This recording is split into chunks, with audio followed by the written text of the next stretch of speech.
आज हम बनाने जा रहे हैं बिहार और यूपी का बहुत ही फेमस सत्तू का पराठा, वो भी बिल्कुल ऑथेंटिक स्टाइल में। और साथ में मैंने बताया है बैंगन और टमाटर के भरते की रेसिपी, और वो भी बिल्कुल ही देसी स्टाइल में। सो हेलो फ्रेंड्स, मैं हूँ विजया, वीएल किचन रेसिपी में आपका स्वागत करती हूँ।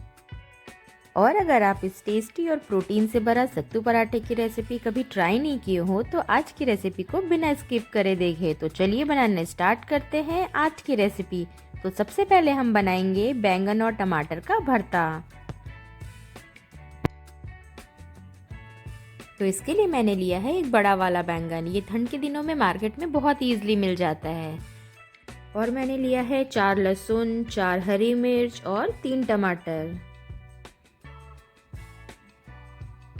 तो सबसे पहले हम बैंगन को बीच से कट कर लेंगे और चेक कर लेंगे कहीं बैंगन सड़ा हुआ या इसमें कीड़ा तो नहीं है। और इसके बाद बैंगन के ऊपर से 3-4 कट और लगा देंगे। उसके बाद उसमें लहसुन और हरी मिर्च डाल देंगे। ऐसा करने से बैंगन के साथ साथ हरी मिर्च और लहसुन भी आग में अच्छी तरह से रोस्ट हो जाएगा। और इस तरह से आग में भुना हुआ बैंगन और टमाटर का भरता तो बहुत ही टेस्टी लगता है, स्पेशली ठंड के दिनों में। और अगर सत्तू के पराठे के साथ बैंगन और टमाटर का भरता हो तो सत्तू के पराठे का टेस्ट तो डबल ही हो जाता है। और ये देखिए, मैंने बैंगन में हरी मिर्च और लहसुन अच्छी तरह से भर दिया है। तो अब इसे पका लेंगे। मैंने यहाँ छोटे वाले बर्नर का यूज़ किया है, जिससे बैंगन कम आंच पर धीरे धीरे और अच्छी तरह से पक जाए। हमें बैंगन को चारों तरफ से घुमाते हुए पकाना है। और ये देखिए, बैंगन सॉफ्ट हो गया है और बहुत अच्छी तरह से पक गया है। तो अब इसे निकाल लेंगे।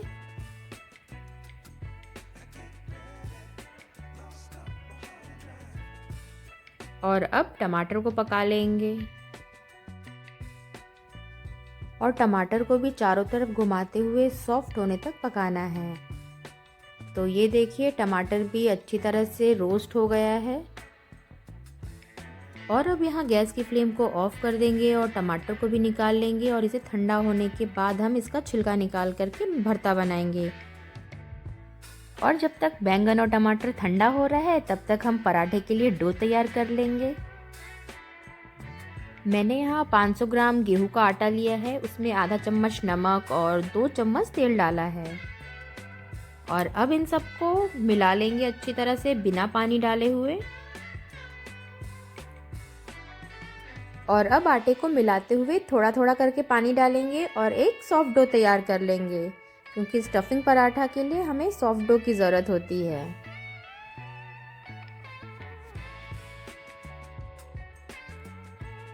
और ये लीजिए, अब आटा भी लगकर तैयार हो गया है। तो अब इसे ढककर 15 मिनट रेस्ट करने के लिए छोड़ देंगे।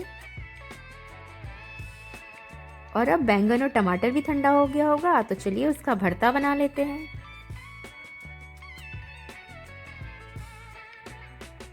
तो ये देखिए, कुछ इस तरह से मैंने टमाटर का छिलका निकाल लिया है। ये ठंडा होने के बाद बहुत ही इजीली इसका छिलका निकल जाता है।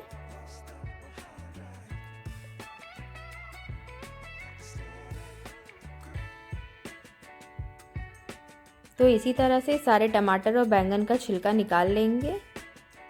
और ये देखिए, हरी मिर्च और लहसुन भी अच्छी तरह से रोस्ट हो गया है। तो अब इसमें डालेंगे एक बारीक कटा हुआ प्याज और बारीक कटा हुआ धनिया। और अब इसमें डालेंगे 1 चम्मच नमक। नमक आप अपने स्वाद के अनुसार कम और ज़्यादा डाल सकते हैं। और इसमें डालेंगे 1 चम्मच सरसों का तेल। और अब इसे इस तरह से मैश कर लेंगे। आप इसे अपने हाथ से या मैश करने वाला जो मैशर आता है ना, उससे भी आप मैश कर सकते हैं। तो ये लीजिए, बैंगन का भरता बनकर बिल्कुल तैयार है।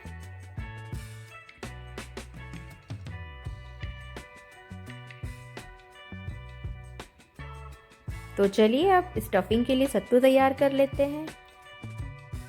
इसके लिए मैंने 1.5 कप चना का सत्तू लिया है। अगर आपको सत्तू नहीं मिल रहा है तो आप जो ऐसा वाला चना आता है ना, रोस्ट किया हुआ, आप इसका छिलका उतार करके मिक्सी में पीस लीजिए तो वो सत्तू बन जाएगा। तो अब इसमें डालेंगे 1 चम्मच अजवाइन और कलौंजी। और 8 से 10 लहसुन को मैंने ग्रेट कर लिया है। 3 से 4 इंच ग्रेट किया हुआ अदरक। बारीक कटा हुआ धनिया और यहाँ मैंने एक प्याज को बारीक काट करके यूज़ किया है। और इसमें डालेंगे 2 चम्मच नमक। नमक आप अपने स्वाद के अनुसार कम और ज़्यादा डाल सकते हैं। यहाँ मैंने 8-10 रफली कूट करके काली मिर्च का यूज़ किया है। और यहाँ मैंने 5 चम्मच के लगभग जो आम का अचार होता है ना, उसका मसाला और तेल का यूज़ किया है। और अगर आपके पास ऐसे आम का मसाला और तेल नहीं है तो आप सरसों तेल का भी यूज़ कर सकते हैं। और यहाँ मैंने डाला है आधा नींबू का रस, जिससे बहुत ही अच्छा चटपटा सा स्वाद आएगा। और अगर आपके पास आम का अचार हो तो उसके भी पीसेस को अच्छी तरह से मैश करके यूज़ कर सकते हैं। और अब यहाँ सारे इंग्रेडिएंट्स को बिना पानी डाले हुए अच्छी तरह से मिक्स कर लेंगे। इस सत्तू को मिक्स करने के लिए पानी का यूज़ बिल्कुल ही नहीं करना है। और अगर ज़रूरत लगे तो 2 चम्मच अचार वाला तेल या फिर सरसों तेल का यूज़ कर सकते हैं। और अगर आप कहीं लंबा ट्रैवल कर रहे हो ना, तो सत्तू का पराठा ज़रूर ले जा सकते हैं, लेकिन उस टाइम आपको सत्तू में प्याज का यूज़ नहीं करना है। और ये लीजिए, स्टफिंग के लिए सत्तू भी बनकर बिल्कुल तैयार है। तो ये देखिए, कुछ इस तरह से हम चेक करेंगे। परफेक्ट, बिल्कुल परफेक्ट सत्तू का मसाला बनकर तैयार हो गया है। और अब हम डो को चेक कर लेंगे। तो यहाँ 15 से 20 मिनट हो गया है।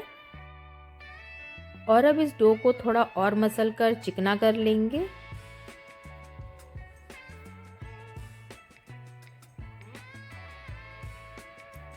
ये देखिए, बिल्कुल परफेक्ट और सॉफ्ट डो बनकर तैयार हुआ है। तो चलिए इस डो से पराठे के लिए लोई काट लेते हैं। स्टफिंग पराठा थोड़ा मोटा होता है ना, तो हम मीडियम बॉल के साइज़ का लोई काटेंगे और इसे इस तरह से दोनों हाथों से मसल कर थोड़ा चिकना लोई बना लेंगे। ये देखिए, मैंने लगभग 6-7 लोई बनाकर तैयार कर ली है। और अब एक लोई ले लेंगे, उसमें थोड़े सूखे आटे की डस्टिंग करेंगे और कुछ इस तरह से इसे कटोरी का शेप दे देंगे। और ये देखिए, आटे की कटोरी बनकर बिल्कुल तैयार है। तो अब हम इसमें 2 से 3 चम्मच सत्तू भर देंगे।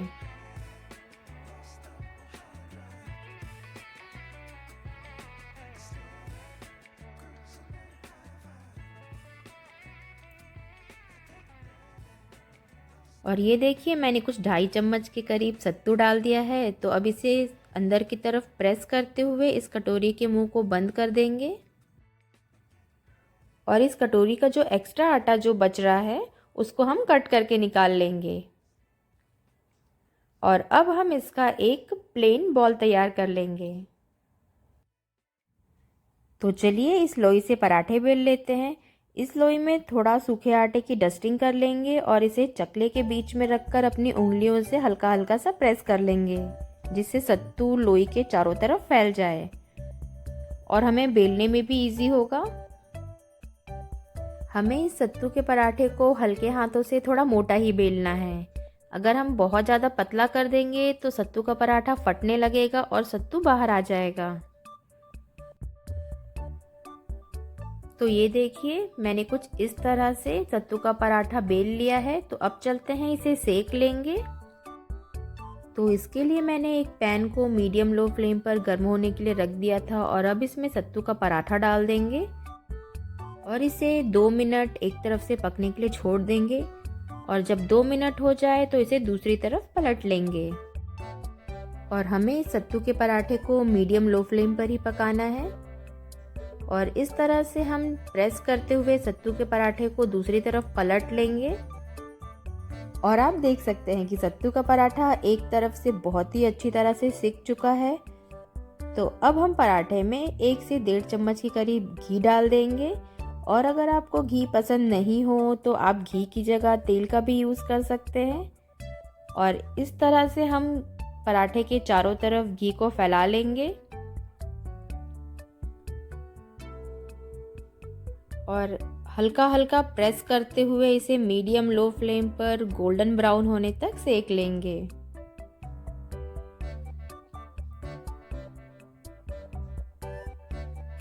और ये देखिए बिल्कुल परफेक्ट और क्रिस्पी पराठा बनकर तैयार हो गया है। सच में ये सत्तू का पराठा ना बहुत क्रिस्पी बनकर तैयार हुआ है। तो इसी तरह बाकी के बचे डो से भी हम सत्तू का पराठा बनाकर तैयार कर लेंगे। तो ये लीजिए गर्मा गर्म क्रिस्पी और सॉफ्ट सत्तू का पराठा बनकर बिल्कुल तैयार है। तो चलिए एक पराठा को मैं आपको काट कर दिखाती हूँ कि सत्तू अंदर से किस तरह से फैला हुआ है।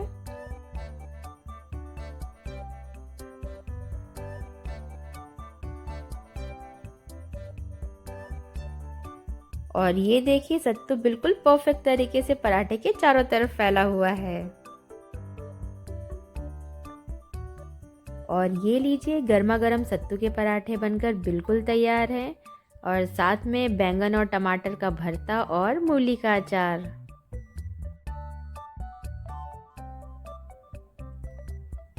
और आप देख सकते हैं कि सत्तू का पराठा कितना सॉफ्ट बनकर तैयार हुआ है।